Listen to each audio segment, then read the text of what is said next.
I'm Wine, and one of these old Eagle quarters from the 1990s could secretly be worth far more than 25 cents. Most people spend them without thinking twice, but collectors, they inspect every tiny detail because one small mint mark, one error, or one perfect condition coin can turn pocket change into real money.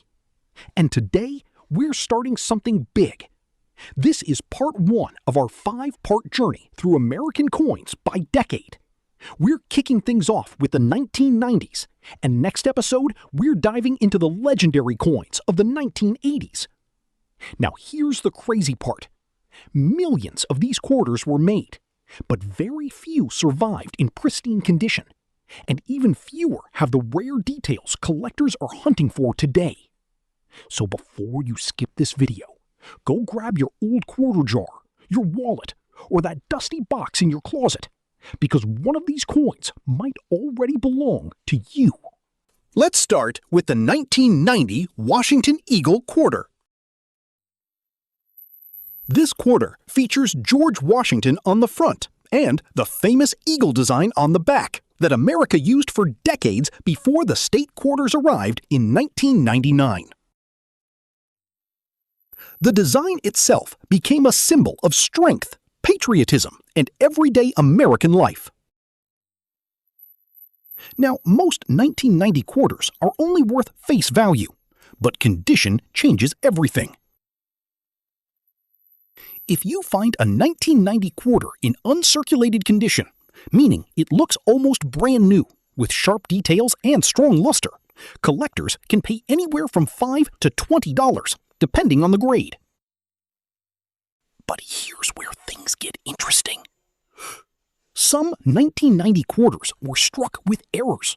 Off-center strikes, double dies, and coins struck on the wrong planchet can sell for hundreds, sometimes even thousands. Imagine finding one in a coin jar your family forgot about years ago. And let me ask you this. When was the last time you actually checked the date on your coins before spending them? Because most people never do. Now, let's move to the 1992 quarter. The early 90s were a fascinating time for American coin production. The U.S. Mint was producing hundreds of millions of coins every year because of growing demand in the economy. These quarters were everywhere. Vending machines, arcades, gas stations, baseball games. Maybe some of you watching actually use these coins as kids. That's what makes coin collecting different from almost every other hobby. These aren't just objects. They're tiny pieces of history that travel through real people's lives. The 1992 Washington quarter isn't extremely rare on its own, but if you find one with a high mint state grade from PCGS or NGC, especially MS67 or higher, the value can jump dramatically. Some have sold for over $1,000 simply because almost no flawless examples survived circulation. Think about that. A quarter people ignored for decades suddenly becomes worth more than a new phone?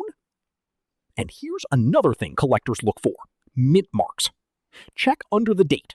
If you see a D, it was minted in Denver. If there's an S, it came from San Francisco, often for proof sets. No mint mark means Philadelphia. Those little letters matter more than most people realize. Now let's talk about the 1995 quarter. This one has a special place in coin collecting because the mid-90s marked the final years before America completely changed quarter designs forever. For decades, Americans carried the same eagle reverse design. Then in 1999, the state quarters program transformed U.S. coins forever and created a massive boom in collecting. So when you look at a 1995 quarter, you're looking at one of the last generations of the classic American eagle quarter. And collectors love that history. The 1995 quarter also has proof versions from San Francisco that can be highly collectible if they still have mirror-like surfaces and no damage. Now here's something beginners don't realize. Scratches, cleaning, and wear can destroy value instantly. A lot of people polish old coins thinking they're helping them. In reality, cleaning a coin can make collectors avoid it completely.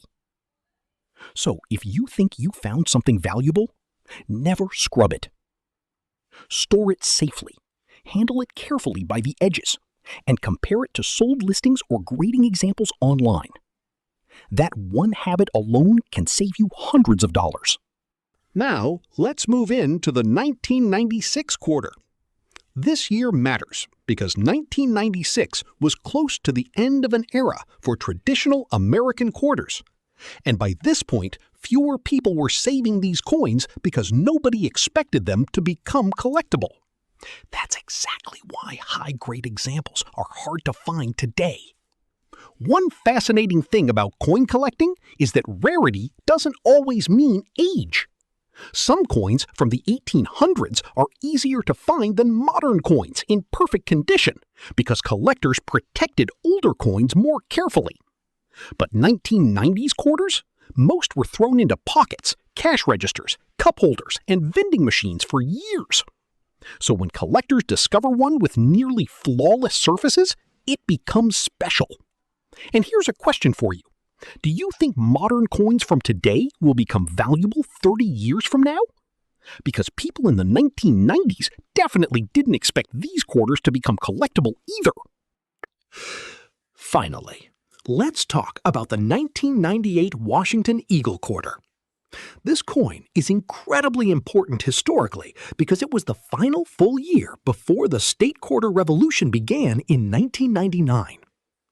In many ways, the 1998 quarter represents the end of classic everyday American coinage. After this, quarters became something different. Each state got its own design. More people started collecting again. Kids began filling coin maps. Families searched through pocket change together. And the hobby exploded. That means the 1998 Eagle Quarter became the final chapter of a design Americans had carried for generations. Now, value-wise, circulated examples usually stay close to face value. But pristine mint state coins, proof coins, and rare errors can still command serious money, especially if graded professionally. And this brings me to one of the biggest mistakes new collectors make. They only look for silver. Yes, silver coins are valuable, but condition, rarity, mint errors, and historical importance matter too. A normal-looking quarter can sometimes outperform older silver coins if collectors desperately want it. That's why knowledge matters more than luck. Now, imagine this. Somebody watching this video probably has one of these quarters sitting in a drawer right now, completely unnoticed. Maybe it's in an old piggy bank. Maybe it's mixed inside loose change. Or maybe your grandparents saved it years ago without realizing what it could become. That's the beauty of coin collecting. Treasure hides in ordinary places. And this is only the beginning, because next episode, we're going back to the 1980s, a decade filled with even stranger mint errors, harder to find conditions, and coins that collectors are chasing harder every year. So before you go, I want you to do something. Check your quarters tonight. Look at the dates. Tell me in the comments the oldest quarter you've ever found in circulation, and if you'd actually spend it or keep it forever. Because once you understand the history behind these coins, you never look at pocket change the same way again. I'm Wine, and this was part 1 of our journey through America's coins by decade. God bless America. God bless America.